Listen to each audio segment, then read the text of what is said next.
800, that's how many military bases the United States operates in foreign countries right now. 800. No other nation on Earth comes even close. China has one. Russia has about a dozen. But America, 800. They tell you it's for your safety. They tell you it's to fight terrorism, to defend democracy, to protect allies.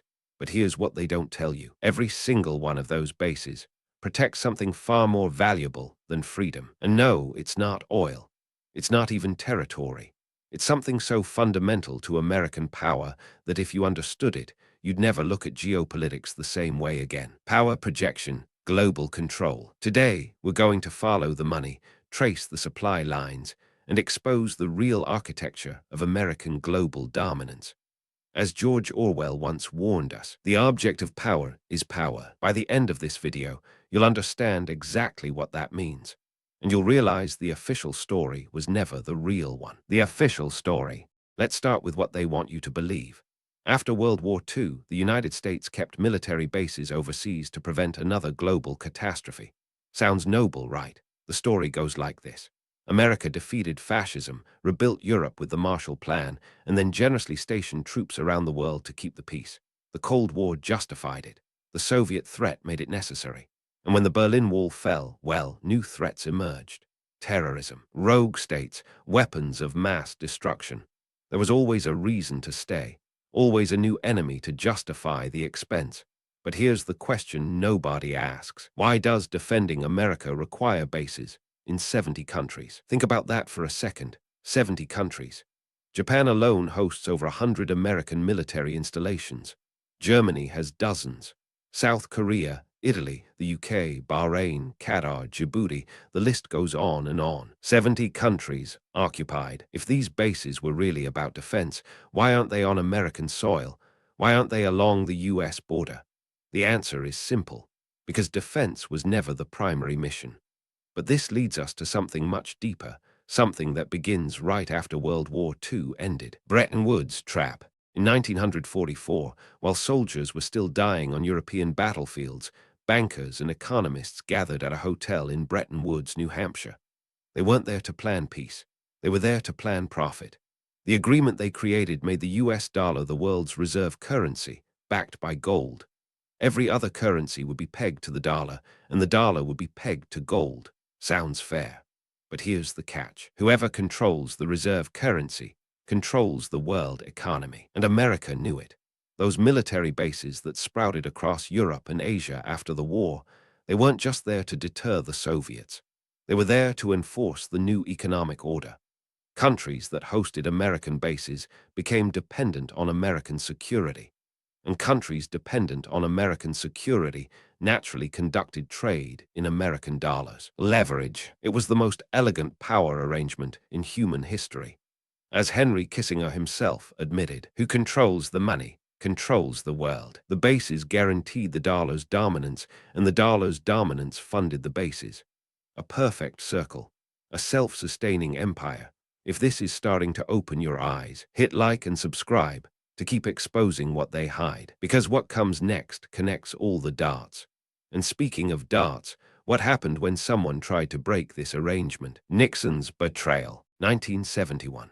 Remember that year, because that's when the mask came off. France, under Charles de Gaulle, had started demanding gold in exchange for its dollars. De Gaulle saw the game. America was printing more dollars than it had gold to back them, using those dollars to fund its global military machine. France sent warships to New York to collect its gold. Other nations started asking questions. The system was cracking. So what did Richard Nixon do? He didn't reduce spending. He didn't close bases.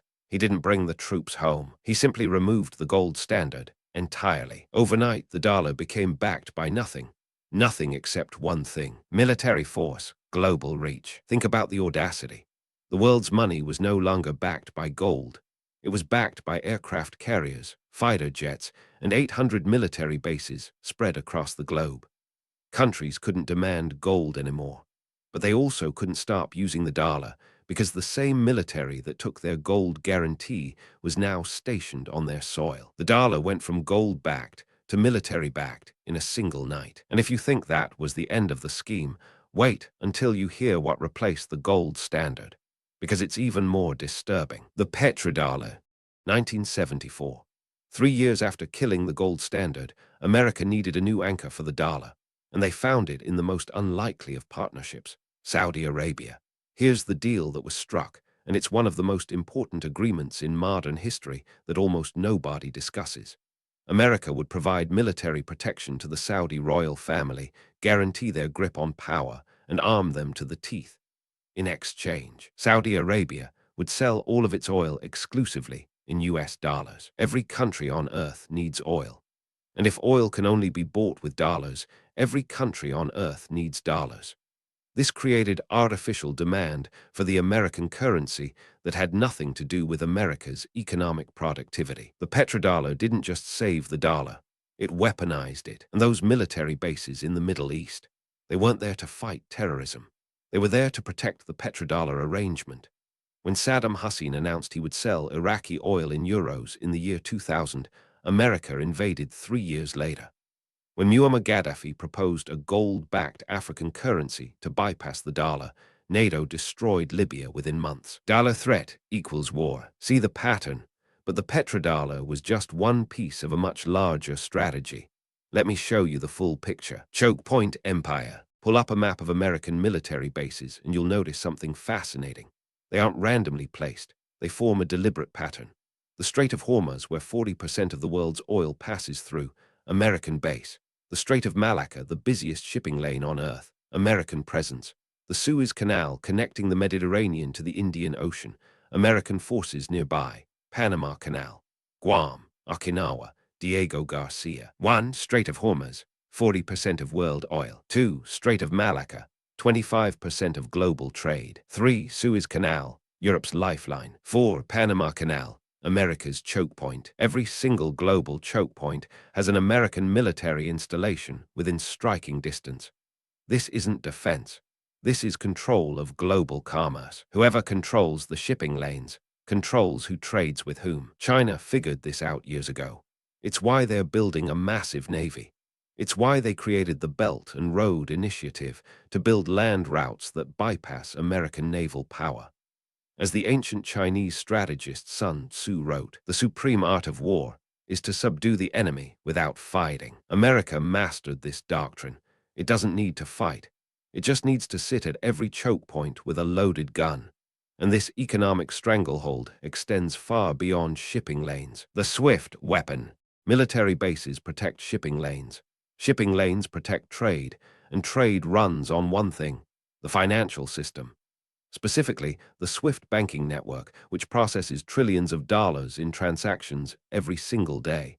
And guess who has the most influence over SWIFT? America. In 2022, when Russia invaded Ukraine, the West didn't send troops. It didn't fire missiles. It did something far more devastating. It disconnected Russia from SWIFT. Overnight, Russia couldn't conduct international banking. Its currency collapsed. Its economy shook.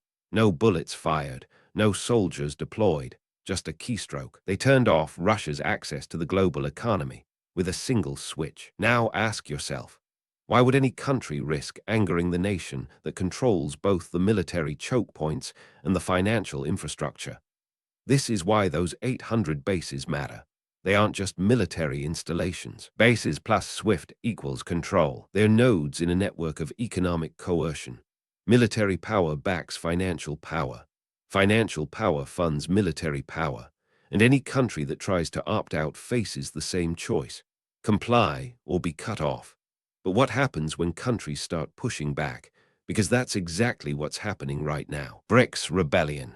For the first time in 80 years, the American system is facing serious resistance. China and Russia are trading in their own currencies. Saudi Arabia is considering accepting yuan for oil.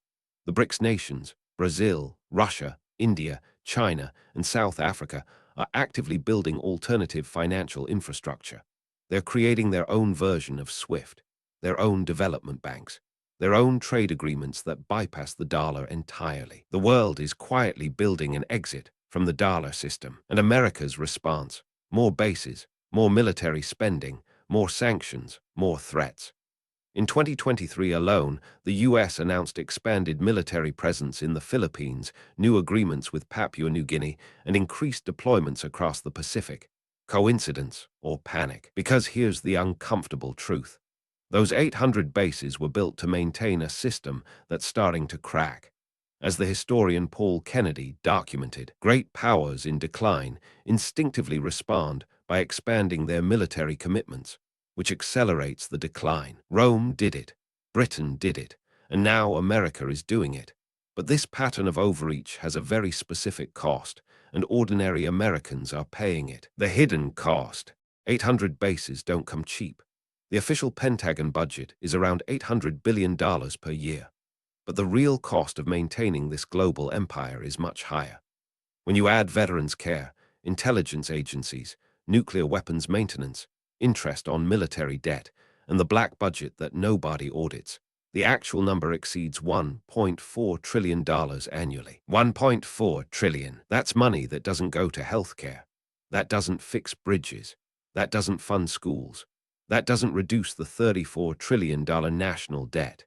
Every American household effectively pays over $10,000 a year to maintain this network of global control. You are paying for an empire you were never asked to build. And here's the cruelest irony.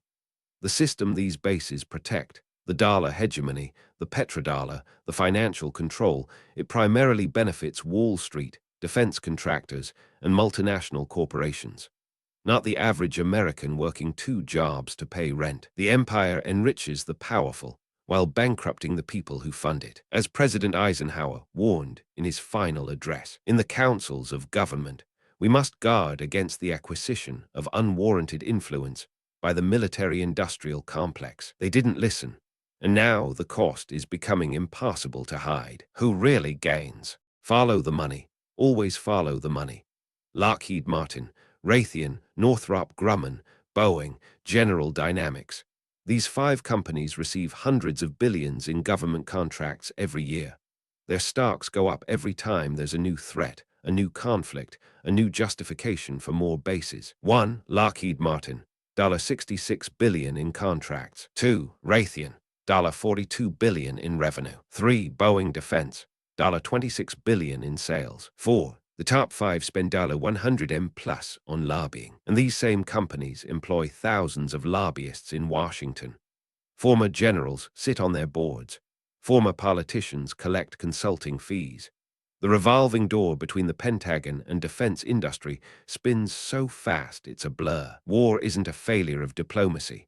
For some, it's the most profitable business on Earth. Every base needs equipment. Every deployment needs supplies.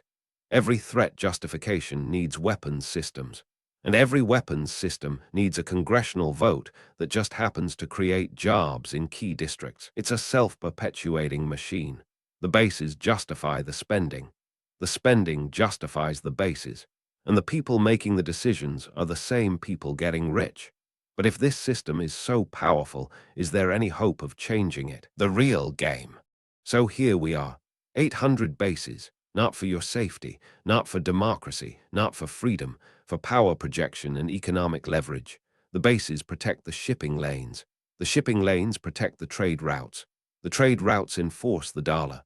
The dollar funds the military, and the military builds more bases. Bases protect dollar funds bases. It's the most sophisticated empire in human history because it doesn't look like an empire. There are no colonies, no governors. No flags planted on foreign soil saying property of America. Instead, there are partnerships, alliances, security agreements, status of forces agreements, diplomatic language that disguises what is at its core the oldest game in civilization. Control the economy and you control the world without firing a shot. The question isn't whether this system exists. The evidence is overwhelming. The question is whether it can last. Because every empire that ever stretched this far eventually discovered the same brutal truth. As the British historian Arnold Toynbee observed, civilizations die from suicide, not by murder. The greatest threat to American power isn't China or Russia. It's the unsustainable cost of maintaining an empire that its own citizens can no longer afford. No other nation on Earth has military bases in 70 countries. The official reason is security. The real reason is the most sophisticated system of economic control ever devised, from Bretton Woods to the petrodollar, from choke point strategy to swift sanctions. From defense contractor profits to the erosion of American prosperity at home, it all connects. Every base, every deployment, every dollar. Power, not safety. That is why the system isn't broken. It's working exactly as designed, just not for you. But knowledge is power. And now that you see the pattern, you can never unsee it. Question the narratives. Follow the money. Ask who benefits. Because the moment enough people start asking these questions, the empire of silence begins to crack. If you made it this far, comment 800 to prove you see the pattern now. The truth will set you free. But first, it will make you uncomfortable. Every government lies. The question is, what are they lying about? The truth is out there. You just have to follow the money. Like and subscribe to keep digging.